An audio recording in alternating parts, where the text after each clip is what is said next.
प्रधानमंत्री ने कहा था घड़ियाली आछू हम किसानों को समझा नहीं पाए, हमसे बहुत बड़ी भूल हो गई। अरे भैया तू क्या चाहते हो भैया कि हम चड्डी खोल के फेंक दें, हम पेड़ का पत्ता पहन लें? अगर सच बोलना गुनाह है तो हाँ मैं गुनाहगार हूँ, जो करना है उखाड़ना है उखाड़ लेना जाओ।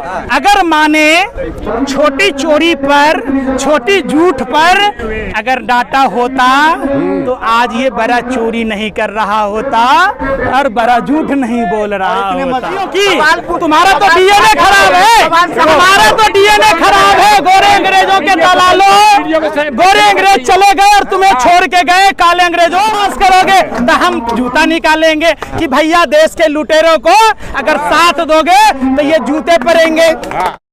देश के पालनहार अन्नदाता किसान भाइयों ने प्रधानमंत्री की बातों पर भरोसा कर दोबारा से सत्ता में भेजा था। प्रधानमंत्री जी कहते थे एमएसपी पर कानून की बात जब ये मुख्यमंत्री हुआ करते थे, किसानों की 2022 में आय दुगुनी करने की बात किया करते थे। प्रधानमंत्री का कुर्सी मिलते ही प्रधानमंत्री जी भूल गए। प्रधानमंत्री जी बिल्कुल जो वादा देश की आवाम से किया था कि देश के आवाम से धोखा किया। प्रधानमंत्री जी ने किसान आंदोलन के लगातार 1 साल बाद किसानों से माफी मांगी थी, घुटने टेके थे। प्रधानमंत्री यूपी चुनाव के डर से जो माफी मांगा था प्रधानमंत्री ने वो छलावा किया था। जिस तरीके से रामायण में, अरे सुन तो लो यार, जिस तरीके से रामायण में कालनेमी राक्षस ने भगवा वस्त्र पहनकर प्रभु श्री राम का नाम लेकर हनुमान जी को संजीवनी बूटी लाने से रोकने की कोशिश की थी, जिस तरीके से रावण ने भगवा वस्त्र पहनकर, सुन लो पहले बात सुनो, एक सवाल का जवाब तो सुन लो। जिस तरीके से रावण ने भगवा वस्त्र पहनकर अगर माँ सीता के पास नहीं जाता तो रावण माँ सीता का अपहरण नहीं कर पाता, ठीक प्रधानमंत्री ने उत्तर प्रदेश चुनाव से पहले हमारे देश के पालनहार अन्नदाता किसान भाई जो धरती के भगवान हैं उनके साथ जो इन शैतानों ने जो कुकर्म किया, जो बोलकर वादा तेरे वादे पे मारा गया, जो इन्होंने ठगी का काम किया, वो इसके दुष्परिणाम है कि आज देश के किसान भाई आज फिर से सड़कों पर हैं, फिर आंदोलन करने का अपना एक मसौदा तैयार कर रहे हैं। तो पंकज जी आपको क्या लगता है जिस तरह से अभी फिर से किसान फिर से सड़कों पे आए हैं, क्या आपको लगता है इस बार जो मुद्दे लेके आए हैं क्या यह सरकार मानेगी कि अग्निपथ इनका ये इन्हीं का ही है? प्रधानमंत्री जी 2 बार किसान को ही नहीं पूरे भारत के आवाम को ठगा। समझिए, एक बार जब मुख्यमंत्री थे तब हमारे देश के पालनहार अन्नदाता किसान भाई जो धरती के भगवान हैं उनको ठगने का काम इन शैतानों ने किया। तो बार-बार जीत के क्यों आते हैं? 20 लाख ईवीएम गायब है, उसी ईवीएम का हेरा फेरी है। एक बात बताइए, सवाल तो ले लीजिए, सवाल लीजिए।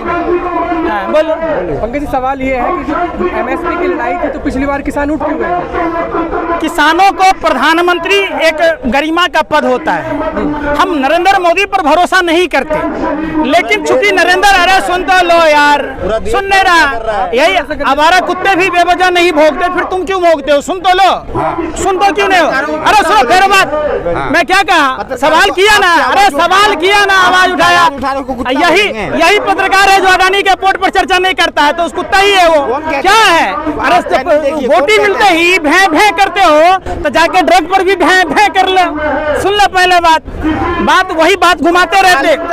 मैं क्या कहा, प्रधानमंत्री ने उत्तर प्रदेश चुनाव के डर से किसानों के साथ जो धोखा किया, प्रधानमंत्री ने कहा था घड़ियाली आछू हम किसानों को समझा नहीं पाए, हमसे बहुत बड़ी भूल हो गई। अरे भैया, ये जो आपने घड़ियाली आंसू बहाए, मगरमच्छ की तरह रोए, उससे लोग सोचा कि नरेंद्र मोदी के आदतों में सुधार हो गया, लेकिन नरेंद्र मोदी जी कहाँ सुधरने वाले हैं?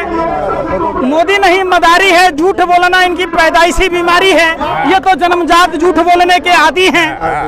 ये प्रधानमंत्री का पद गर्मा, अरे सुन लो, प्रधानमंत्री की बात सुन लो, अरे सुन लो, अरे सुन लो ना, सुन रहे, अरे सुन लो, कौन नेता बनेगा? तुम बनोगे? अडानी बनेगा? अंबानी बनेगा? किसान बन गया तो पेट में दर्द हो रहा है? चांदी के जूता में दम है, विज्ञापन देता है इसलिए भैं भैं करते हो। अरे भैया, किसान ही सब कुछ है। सुनो, अरे कौन सी किसान का बेटा खाली सरहद पर जाके गर्दन कटाएगा, गोली खाएगा, और नेता बन गया तो दर्द होगा? किसान अगर जींस पहन लिया तो तुमको दर्द होता है, एसी में रह लिया तो दर्द होता है, हलवा खाएगा तो दर्द होगा? तू क्या चाहते हो भैया कि हम चड्डी खोल के फेंक दें, हम पेड़ का पत्ता पहन लें? अरे अडानी अंबानी जैसी देश के नागरिक हैं। इरफान मलिक तो बोल रहे हैं कि अडानी, सुनो, अरे सुन तो लो, सुन लो, अरे सुनोगे, सुनोगे, अरे सुनोगे। पूरा देश कंगाल हो गया, सिर्फ अडानी ही मालामाल कैसे हुआ? जितना अडानी के पैसे माफ कर दिए गए, अगर देश के किसानों के माफ होते, जो धरती के भगवान हैं, तो ये देश में स्वर्ग होता कि नरक होता? बताओ हमें। जितने पैसे ऋषि अग्रवाल, अडानी, नीरव मोदी, मेहुल चौकसी जैसे 10 लाख का 1000 करोड़ रुपए से ज्यादा माफ किए गए, अगर देश के किसान मजदूरों के पैसे माफ होते तो देश की अर्थव्यवस्था नहीं गिरती। क्या फिर से आंदोलन होने वाला है क्या? उससे भी बड़ा आंदोलन होगा। वो आंदोलन तो झांकी है, अब का जो आंदोलन है वो बाकी है। झांकी था ये, अभी बाकी है। लोगों को उकसा रहे आप। कौन उकसा रहे? इसको अपने अधिकार के लिए लड़ाई लड़ना उकसाना है? अरे बताओ ना। अरे फिर उस समय कहाँ थे जो देश विरोधी नारे लगाए जा रहे थे? उस समय कहाँ थे जब राष्ट्रपिता महात्मा गांधी को गाली दी जा रही थी? 2024 नहीं आता। सच्चे सवित्र प्रधानमंत्री को ऐसे बदनाम कर रहे हैं। भारत माता की बेटी, फिर कोई जुमला फैला देंगे तो बात दूसरी है। हेलो, समझो मैं क्या कह रहा हूँ। आप लोग जो बड़ा सवाल एक ही नहीं है।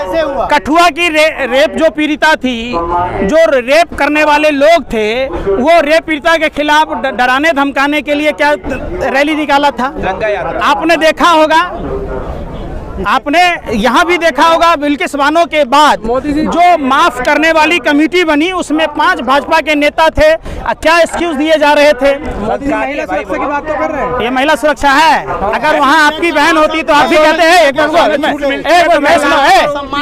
अरे सुनो, अगर आपकी बहन के साथ रेप हुआ होता तब भी आप क्या यही बात बोलते कि महिला सुरक्षा सम्मान है? आप बताओ। फिर मैं पूछ रहा हूँ, आपके घर की माँ बहन बेटियां होती गर्भवती, उसके साथ भाजपा के नेताओं ने बलात्कार किया होता तब भी? अरे फिर चिल्ला रहे, सुन रहे, बेवजह कुत्ते भी नहीं भौंकते, आप लोग भौंक रहे। आपके घर की बहन बेटियां होती तो बलात्कारी को क्या कहते हैं कि महिला का सम्मान है? तुम पत्रकार हो या आतंकवादी हो?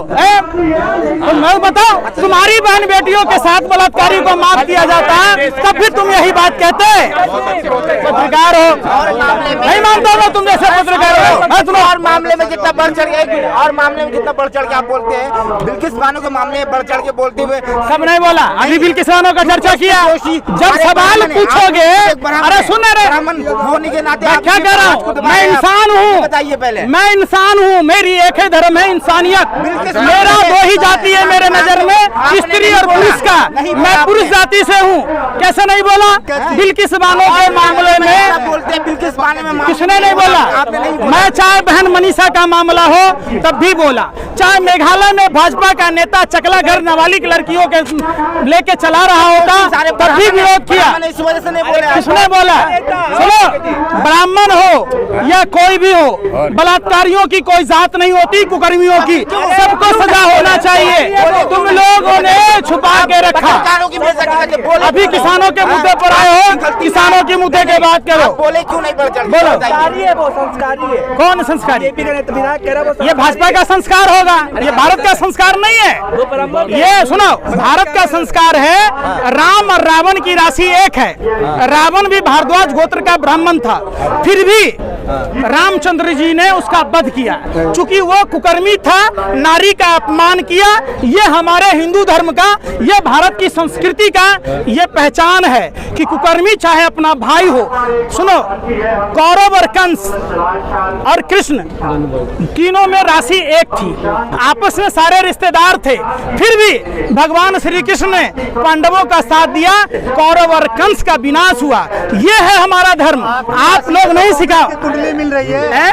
आपकी राशि में कांग्रेस की कुंडली मिल रही है। और तुम्हारी देशद्रोहियों की, तुम्हारा तो डीएनए खराब है, तुम्हारा तो डीएनए खराब है। गोरे अंग्रेजों के दलालों, गोरे अंग्रेज चले गए और तुम्हें छोड़ के गए काले अंग्रेजों। तुम लोगों ने गर्त में ढकेल दिया देश में। भगवान बचाए तुम जैसे काले अंग्रेजों से, देश के गद्दारों से। तुम लोग देश के लुटेरे, जितने गोरे अंग्रेजों ने नहीं लूटा। तुम जैसे लोग अगर आजादी के समय होते तो देश आजाद नहीं हो पाता, तब फिर देश आजाद नहीं हो पाता। सवाल सुनो, ये शुक्र है तुम जैसे पत्रकार न थे नाचने गाने के लिए, नागिन डांस करने के लिए, नहीं तो देश आजाद नहीं होता। ये देश आजाद ऐसे ही है। तुम लोग देश बर्बाद करने वाले लोग कुकर्मी लोग हो और सरकार के साथ देने वाले लोग हो। खबरदार है। आप पत्रकारों को टारगेट करते हैं, अपना आप पत्रकार बनो ना। अरे भैया आप पत्रकार बनो, आपका मारती उतारेंगे। आप पूछो सरकार से सवाल कि मुद्रा पोर्ट पर आखिर बार बार ड्रग्स आता है, इस ड्रग्स रैकेट में किस किस का कनेक्शन है। आप सवाल पूछो, गुजरात में जहरीली शराब कांड हुआ, इसमें किन किन लोगों का हाथ है। जिन माँ बहनों के सुहाग गुजर गए, जो बच्चे यतीम हो गए, जिनकी किडनियां फेल हो गई, जिनकी आंखों की रोशनी चली गई, उस पर सवाल पूछो। हम तुम्हारी आरती उतारेंगे, हम तुम्हें 56 भोग खिलाएंगे। तुम सवाल पूछोगे नहीं, तुम अडानी का पर्दा फांस करोगे तो हम जूता निकालेंगे कि भैया देश के लुटेरों को अगर साथ दोगे तो ये जूते पड़ेंगे। समझे? हमें भी, हम रोटी खाते हैं, हमें भी अकल है। सवाल पूछो ना यार। अरे ऋषि अग्रवाल पैसा लेके भाग गया, किसके इशारे पर भागा? नीरव मोदी, मेहुल चोकसी। उतना पैसा देश के भगवान, तो बोल रहा हूँ देश के इन भगवानों को, जो धरती के भगवान हैं, देश के पालनहार हैं, जो देश के अन्नदाता किसान हैं, इनका पैसा क्यों नहीं माफ हुआ भाई? आप सुनो, आप प्रदर्शन करते हो, आपके प्रदर्शन से क्या उखड़ जाता है? अजय मिश्रा टेनी अभी बना हुआ मंत्री, उसका बेटा बाहर घूम रहा है, गाली जुट्टू आ जाते हैं। आप क्या चाहते हैं कि हम लोग भी? अरे सुन तो लो, अरे हम गांधी और बुद्ध के देश में रह रहे, आंदोलन करके ही हम करेंगे। देखो सत्यमेव जयते, सत्य का रास्ता एक न एक दिन विजय दिलाता है। देखना जो, अरे सुन रहे यार, अरे सुन तो लो, दो विश्व युद्ध का विजेता, दो अरे सुन तो लो, अगर सच बोलना गुनाह है तो हाँ मैं गुनाहगार हूँ। जो करना है उखाड़ना है, उखाड़ लेना, जाओ जो करना है। एकदम बिल्कुल। सुनो, हम गांधी और बुद्ध के देश में रहते, हम उस देश में रहते, हम उस देश के महापुरुषों की विरासत है जिसने दो विश्व युद्ध के विजेताओं को लतिया के जुतिया के 7 समुंदर पार भेज दिया। तो ये उनके मानने वाले, उनके मुखबिर, उनके डीएनए वालों की क्या औकात है? ये कहाँ जाएंगे? वो तो इंग्लैंड भी चले गए। सोचो, अरे पूरा शब्द का मर्यादा है। सावरकर कहाँ का था? सावरकर सुन लो, सावरकर देश का गद्दार था, अंग्रेजों का मुखबिर था। अरे सुन लो, अरे मोदी जी, अरे सुनो, अरे सुनो, अरे सुन रहे, आप सवाल पूछो। अभी फिलहाल सुन रहे, लाल किला के प्राचीर से ही नहीं, सदन में ही नहीं, प्रधानमंत्री जहाँ घर में भी झूठ बोलते बोलते अगर माने छोटी चोरी पर, छोटी झूठ पर अगर डाटा होता तो आज ये बड़ा चोरी नहीं कर रहा होता और बड़ा झूठ नहीं बोल रहा होता। प्रधानमंत्री भी नहीं मिला होता। मजबूत प्रधानमंत्री तो लाल बहादुर शास्त्री थे, अरे सुन लो, और इंदिरा गांधी थी। भारत की जनता से ये लोग मजबूत जो है। अरे सुनो, अरे सुन, अरे सुनो, गोबर खाता है। तापीर गांव कौन है? अरे सुनो, सुनो पहले बात, तापीर गांव भाजपा का प्रदेश उपाध्यक्ष और वहां अरुणाचल का सांसद लोकसभा में अंतरात्मा के आवाज पर बयान दिया था कि अरुणाचल में चाइना ने गांव बसा लिए। तब हमारा मजबूत प्रधानमंत्री किधर था भाई? तब कहाँ था जब चाइना ने? सुन नहीं रहा, पतलून गीली हो रही थी जब चाइना ने उत्तराखंड में आके 2 पुल तोड़ गया। हैं? ले करते हो, आता कुछ नहीं, कहाँ से चले आते हो? एक सवाल। अरे सवाल ही देने आए हैं। हिस्पानो के दोषियों को रिहाई जब से मिली है तब से आप लोग बिलों में घुसे हुए, ऐसा क्यों? क्योंकि वो ब्राह्मण थे सारे के सारे। ये बताइए कब करेंगे आप? बिल्किस बानो के साथ जो हुआ, बिल्किस बिल्किस मुसलमान ही नहीं, देश की बेटी है सबसे पहले। फिर वो किसी न किसी की बहू है, किसी न किसी की मां भी होने वाली थी। क्यों इन मामलों में गायब क्यों है? कोई मामले में गायब नहीं हूँ मैं। लगातार जब भी आप लोग सवाल पूछते, अरे सुन रहे चले हुए, सब खामोश है। तुम बोल रहे हो, सवाल पूछ रहे हो। अरे तुमने धरना प्रदर्शन किए, खाली किसानों के मुद्दे की बात करो। फिर सवाल बिल्किस मानो का मुद्दा हमारे फेसबुक में देखो, हमने तीव्र भर्त्सना की। बेटी चाहे किसी जाति की हो, धर्म की हो, अगर उसके साथ जो बलात्कार करता है वो कुकर्मी है मेरी भाषा में। और उसे करे थोड़ा सा कोई कुकर्मी के लिए यही तुम्हारा दोहरा चरित्र में। तुम पत्रकार हो या देश का गद्दार हो, बिल्किस मानो के गैंग रोपियों को तुम तो शालीनता रखो।